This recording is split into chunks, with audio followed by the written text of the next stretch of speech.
modern fashion designers, you're welcome back to class. This is Modern Woman Apparel. I want to say a very big thank you to all my subscribers, and if this is your first time here, you're highly welcome. Please join us by hitting on the subscribe button, turn on your notification bell so as to get notified whenever I upload a new video. Thank you.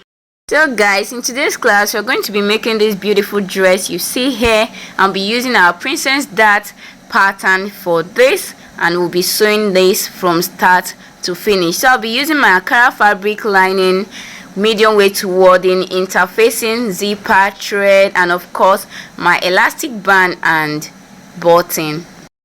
So guys, in the part 1 of this class we did the drafting of this pattern here, and in this part we are going to be doing the sewing. So if you are yet to watch the part 1, check on the comment section. You'll find the link to the part 1 of this class, and there you will learn a whole lot. It's a class you wouldn't want to miss, because there we learned how to take an accurate underbust and armhole dart tightening for every bust and breast size. When you watch that tutorial, you'll be able to know the accurate underbust tightening for the breast size, not for the bust size, because you know a person may have a bigger bust size with a small breast cup. So there you know how to tighten the underbust and the armhole based on the cup size, on the breast size of your client. So you find the link on the comment section. Meanwhile, this is the back part here. So what we use here is 3x1 for the back and 3x3 for the front. This is the basic neckline of this client. By the time you get there, you understand what we mean by the basic neckline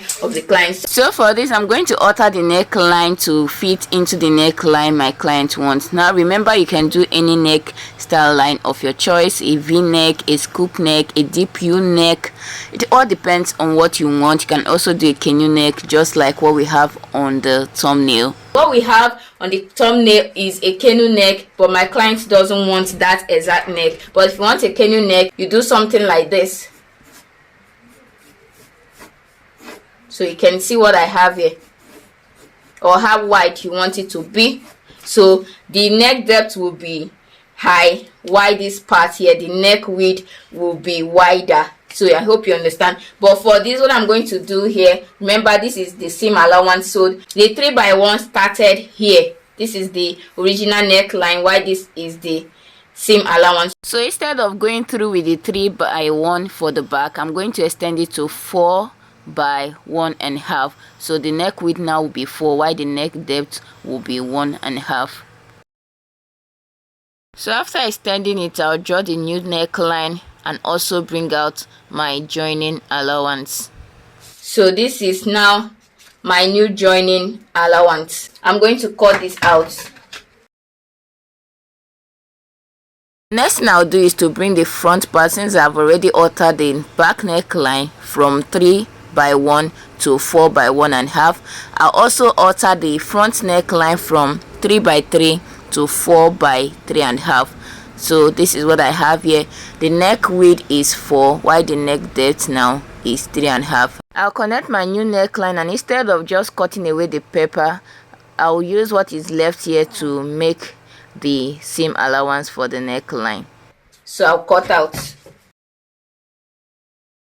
So guys, the next thing we are going to do now is to transfer this to fabric. As you can see, the neckline is already having seam allowance. So what we are going to do now is to cut out, transfer this pattern to fabric, and add all other seam allowance. Now for this back side, you can see we already have all the seam allowances intact. So what we are going to do is just to place this on our fabric and cut out.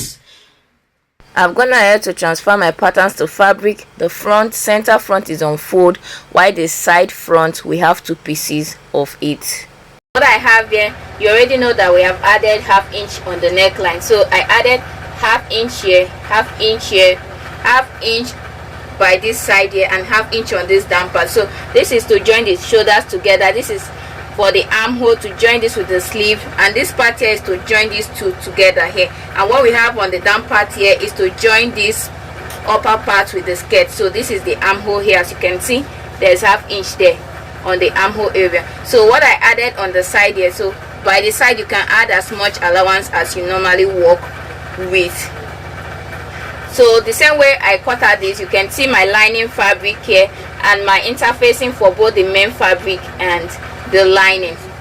So for the back part here, you know we have already added all the necessary seam allowances. So what I did is just to place it on my fabric and cut. So the same way I cut out this, I also cut out the lining fabric, the interfacing for the main fabric and lining. Next thing I'm going to do now is to take this to my ironing table and iron all the interfacing to both the main fabric and the lining. After that, I'll show you how to cut out your breast pad and how to attach them together. So another thing you should do is to notch your underbust. Please, it's very important, notch the underbust. So you can see my notch here and here. And for this back part, please notch your dart leg. So this one here, this one and this one, you need to notch them on both the main fabric and the lining. So guys, after infusing the interfacing on the main fabric and also on the lining, the next thing we are going to do is to cut out our breast pad. So I'm using a medium weight wadding. You can use any breast pad of your choice.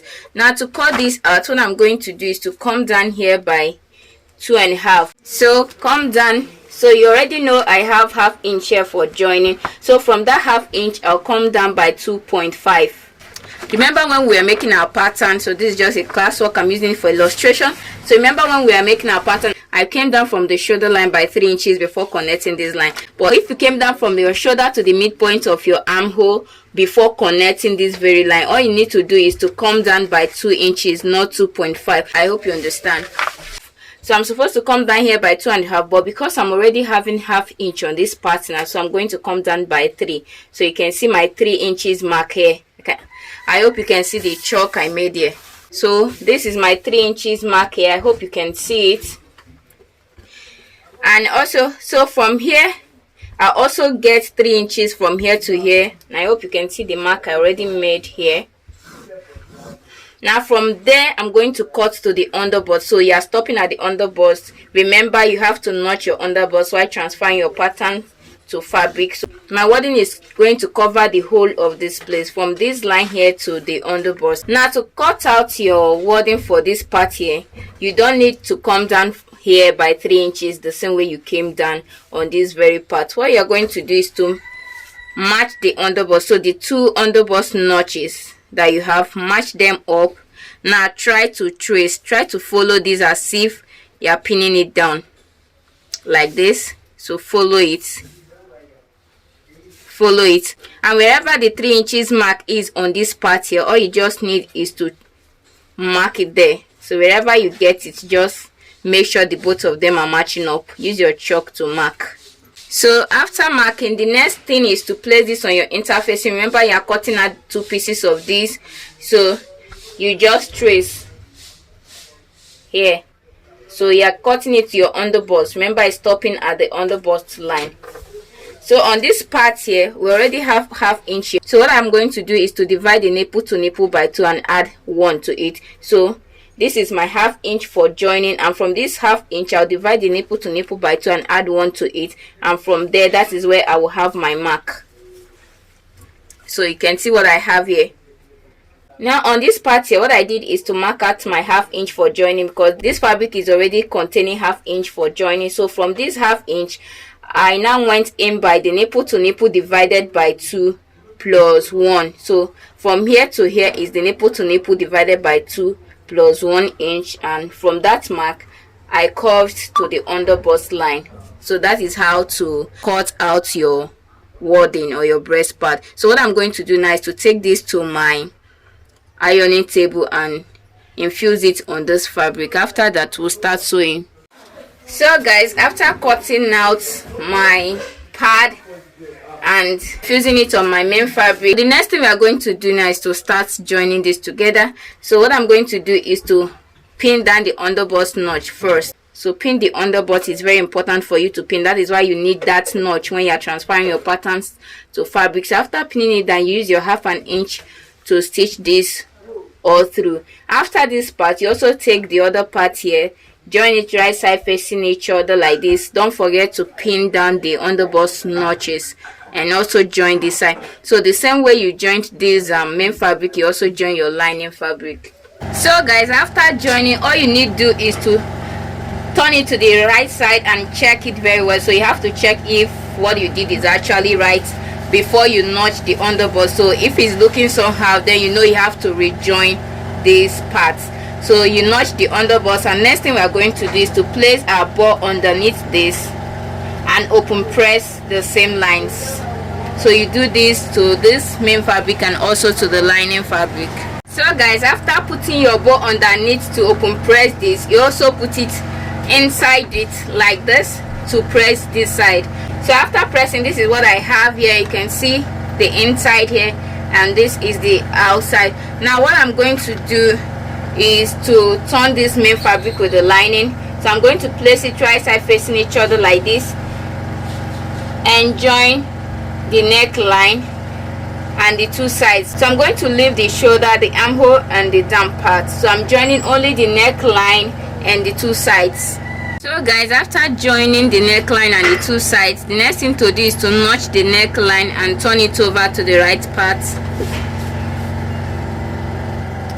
And after you have turned it to the right part, the next thing to do is to take this to your ironing table and give it a good press. And after that, you top stitch these down parts. So guys, for the back, you can see this is my main fabric here and this is my lining. So all you need to do is to place them right side facing each other, join the neckline, the center back, and the side, leaving the armhole and the shoulder. You also leave the down part of it. So the next thing you're going to do is to turn it over. After turning it over, you give it a good press and sew your darts. You're going to do this for the two back parts. So guys, so as you can see, this is the front part here and these are the two back side. Now you can notice that we have not worked on the shoulder. We'll do that when we are joining the shoulder of this front and back parts together. So what we are going to do now is to set this upper part aside and work on the down part or the skirt part. So guys, for this skirt side, I'm going to be making use of this skirt pattern. We already have the detailed tutorial on how you can make a pencil skirt pattern. You'll find the link to the tutorials on the comment section. I just want to do a quick explanation on this pattern before transferring it to fabric. To get the full length of your skirt part, all you need to do is to subtract the front waist length from the full length of the gown. So you are using the front waist length, you're not using the back waist length. So this is like the full length of my gown. So how to get this full length of the gown is by subtracting your waist length, your half length, from the total gown length. So the total gown length I'm working with is 47 inches. I removed 17 from it, which is for the half length, and what I have from here to here is 30 inches. Here is for the hemming allowance. I hope you understand. So what I have here is from shoulder to waist, shoulder to hip, shoulder to knee, and the full length of the gown.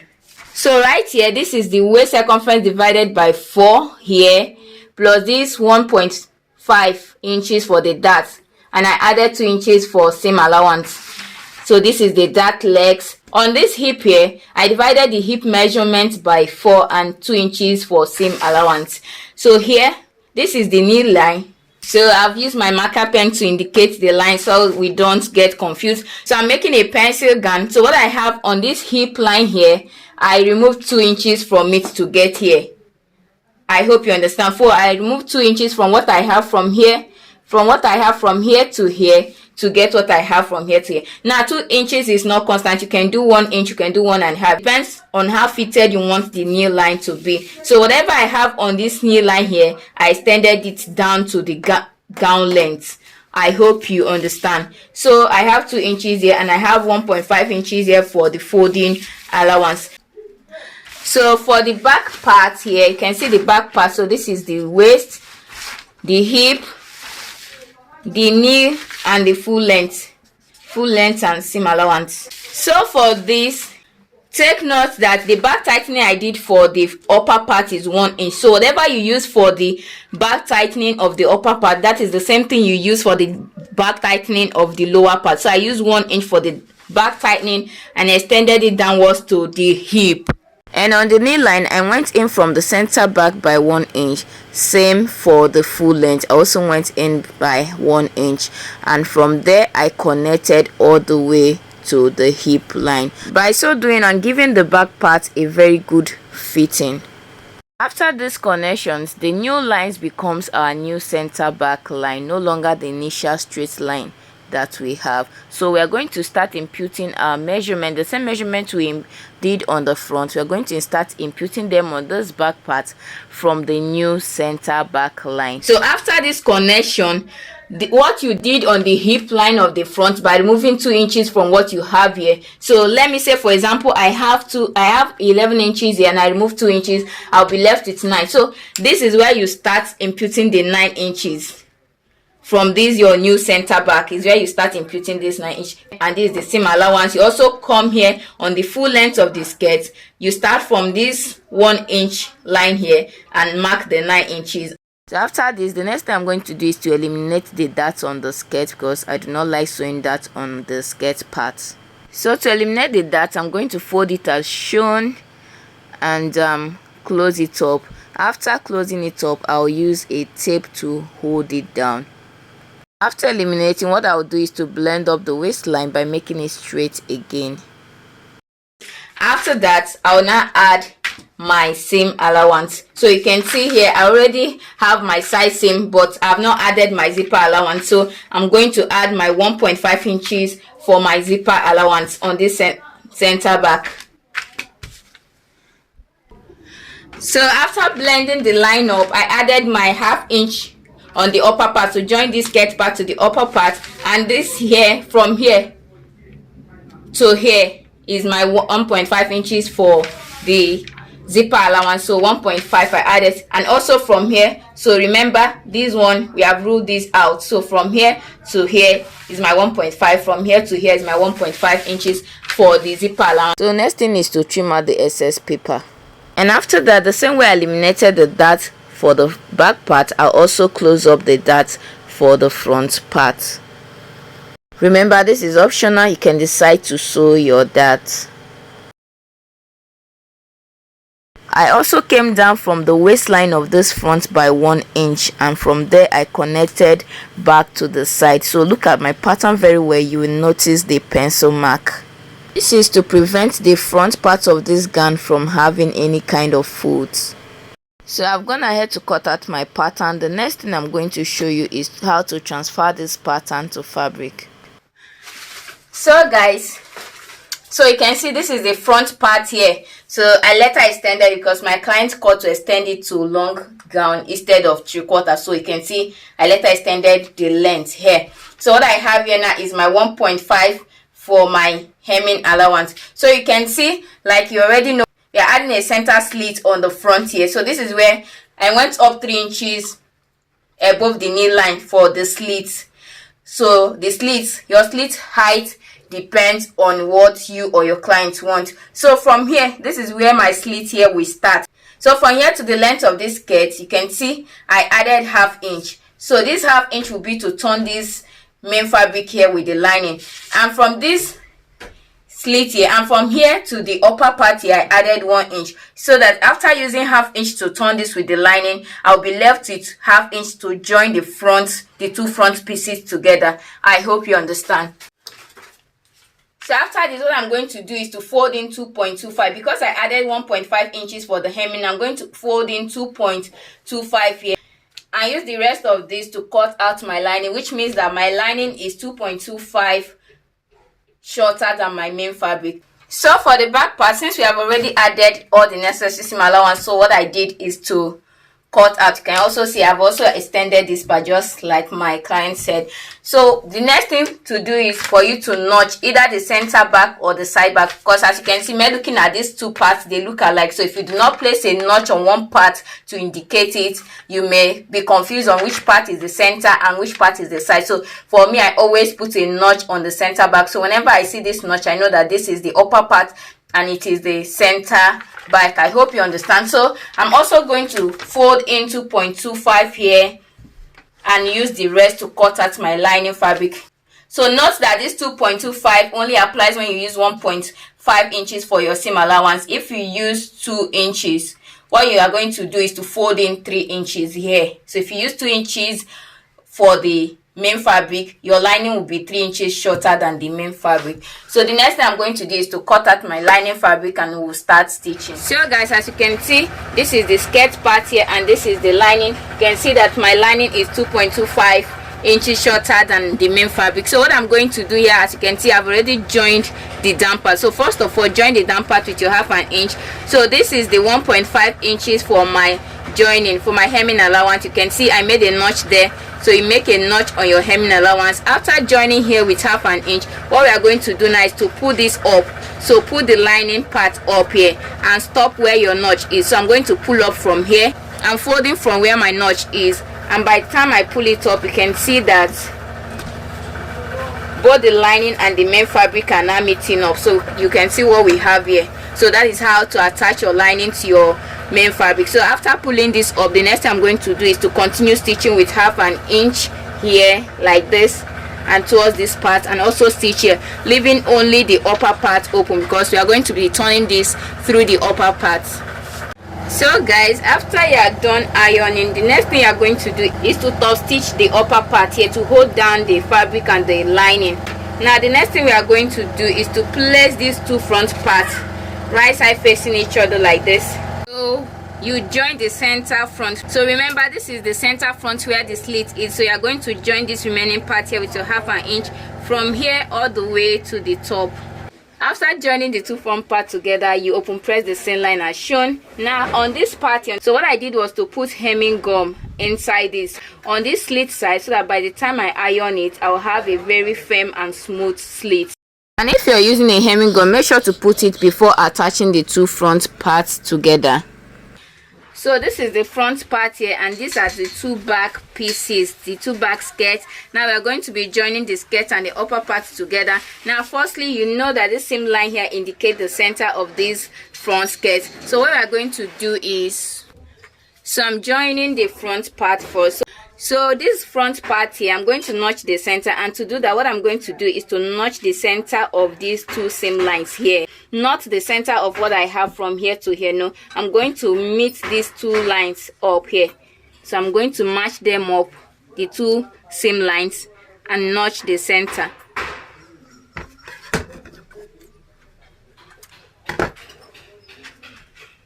After notching the center of these two seam lines, now I'll bring the front part. So you already know that this seam line here on the front indicates the center of this front skirt. So what I'm going to do is to match up this notch with the seam line here and join this front part together.